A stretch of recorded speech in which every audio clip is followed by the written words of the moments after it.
Les origines de l'univers. Le problème des origines de l'univers est certainement le sujet le plus mystérieux et le plus passionnant qui soit. Toutes les civilisations, sans exception, se sont interrogées à ce propos, pour essayer de découvrir le fin fond de la création.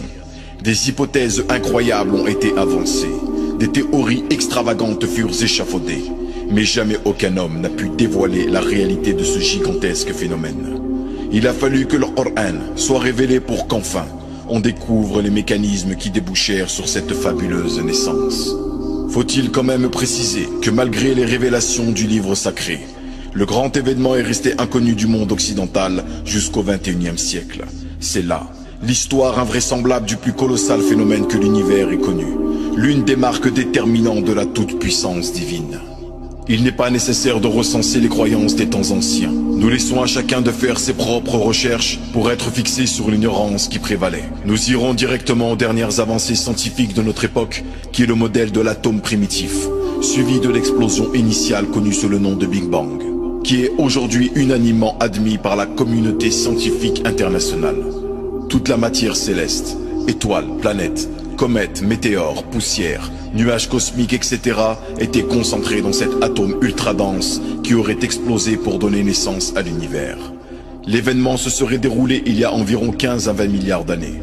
Mais à ce niveau, les estimations sont toutes relatives. Mais le Coran a été le précurseur de la théorie de l'atome primitif, de la même façon qu'il a été l'initiateur de nombreux autres sujets. Voici en effet ce que déclare le Coran.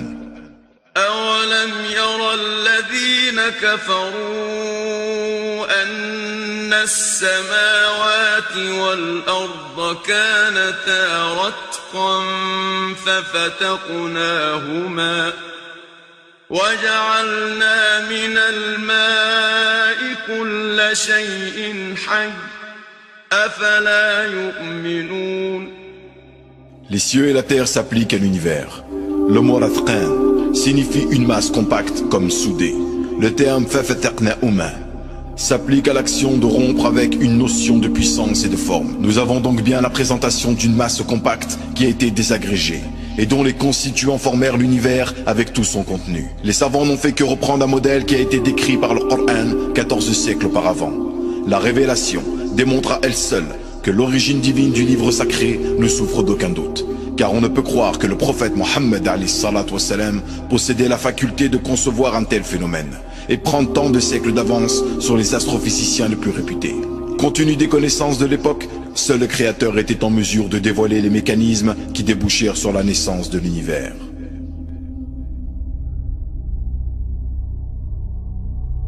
L'expansion de l'univers. La notion de l'expansion de l'univers est très récente. Elle date du XXIe siècle seulement. Les anciennes civilisations n'avaient aucun moyen de constater l'existence d'un tel phénomène. Aussi la question de savoir si l'univers était fixe ou non ne fut jamais posée. On n'avait pas de raison de s'interroger sur quelque chose qui n'existait pas. Le ciel était plutôt synonyme de ce qui est vaste et immuable. Ce n'est que plus tard qu'on y introduisit les fondements de l'astronomie.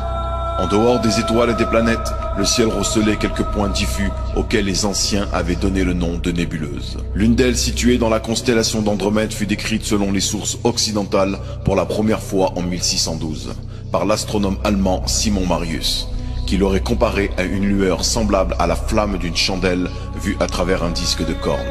En réalité, dès l'année 964, l'astronome arabe Abd-ar-Rahman al-Soufi, qui révisa le catalogue des étoiles d'Hipparque, en faisait mention dans son livre des étoiles fixes, en la comparant à un petit nuage tel qu'elle apparaissait à la vue. Les deux autres nébuleuses localisées dans l'hémisphère sud auraient été découvertes par Magellan en 1520, lors de son voyage autour du monde. Depuis, elles portent le nom de nuages de Magellan. Là encore, il convient de préciser que plusieurs siècles auparavant, des astronomes arabes tels que Tamim al-Bari ibn Washia, Yaqut et une fois de plus Abd-ar-Rahman al-Soufi avaient noté la présence des fameux nuages et positionné leur emplacement. La nature des nébuleuses restait pourtant mystérieuse en 1867. Un astronome américain du nom de Labbé, se basant sur les observations d'autres astronomes dont William Herschel ainsi que sur les hypothèses du philosophe Emmanuel Kant, publié dans son Histoire naturelle universelle et théorie des cieux en 1755, admit que certaines nébuleuses pouvaient être situées en dehors de notre galaxie et constituer elles-mêmes des galaxies. Ces prévisions s'avérèrent exactes. Elles furent confirmées par les observations menées en 1923 et 1924 par Edwin Hubble, grâce au télescope du mont Wilson en Californie, avec lequel il parvient à distinguer des étoiles dans la nébuleuse d'Andromède. Dès lors, la nébuleuse qui était vue comme une lueur devient une galaxie. Elle porte le numéro M31 dans le catalogue de Messier et se trouve à 2 250 000 années-lumière. Son diamètre est estimé à 110 000 années-lumière et sa masse d'environ 400 milliards de fois celle du Soleil. Le grand nuage est éloigné de 165 000 années-lumière et aurait un diamètre de 21 000 années-lumière pour une masse de quelques 15 milliards de soleils. Le petit nuage dans la constellation du Toucan est minuscule et ne fait que 10 000 années-lumière ou 100 millions de milliards de kilomètres de diamètre. Depuis, la Voie lactée ne constitue plus à elle seule la totalité de l'univers. Les découvertes devinrent de plus en plus nombreuses au fur et à mesure qu'on mettait au point des moyens de détection plus performants. L'univers s'est enrichi de milliards de galaxies, renfermant chacune plusieurs milliards d'étoiles, sans que l'on en voie la fin. Nous savons donc actuellement que toutes les galaxies s'éloignent les unes des autres, dans un mouvement d'expansion, ayant débuté juste après le Big Bang. Malgré leur vitesse vertigineuse, seule l'énorme distance qui nous sépare d'elles nous empêche de percevoir leur fuite. Pour détecter l'expansion, on a eu recours à l'effet Doppler, qui énonce que lorsqu'une source sonore se rapproche d'un observateur, sa longueur d'onde diminue alors que sa fréquence augmente. Par contre, en s'éloignant, c'est le contraire qui se produit. Ce principe fort simple fut étendu aux ondes électromagnétiques qui voyagent à la vitesse de la lumière. Après avoir établi une classification des galaxies en 1926, Hubble utilisa l'effet Doppler pour ses expériences. Les résultats auxquels il était parvenu en 1929 furent assez surprenantes et en tout cas imprévisibles. En dépit des découvertes de l'abbé Lemaître, à quelques exceptions près, toutes les galaxies observées présentaient un décalage vers le rouge, impliquant que leur longueur d'onde augmentait et que par conséquent elles s'éloignaient du globe terrestre. De plus, le décalage était proportionnel à la distance, suggérant que la fuite était d'autant plus rapide que les galaxies étaient loin.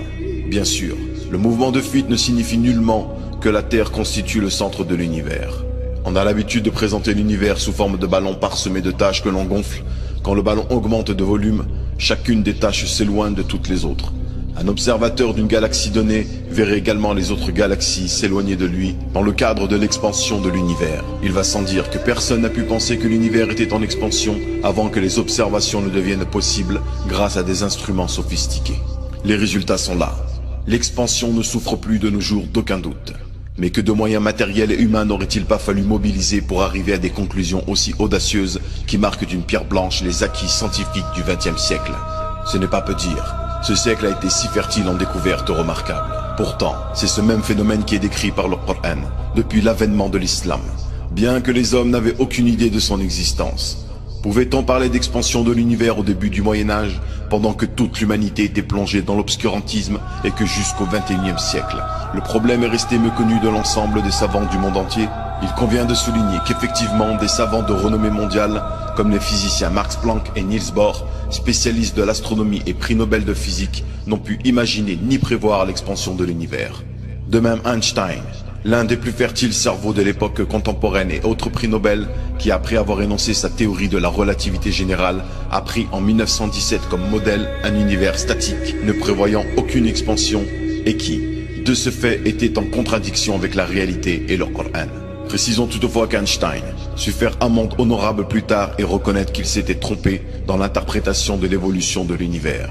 D'autres noms de la physique et de l'astronomie, comme Fred Hoyle, Gold et Bondi, ignorèrent eux aussi la réalité en promouvant un modèle stationnaire. Nous pourrions multiplier à profusion les exemples des grands savants qui méconnurent ou combattirent la théorie de l'expansion de l'univers. Après la naissance de l'univers à partir de l'atome primitif, le Coran aborde l'étape de l'expansion ainsi que le révèle le passage suivant.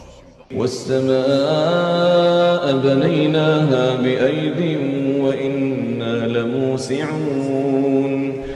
Nous l'étendons signifie nous le rendons plus vaste, nous lui donnons un volume plus grand. Voici ce que dit Maurice Bucaille à ce sujet.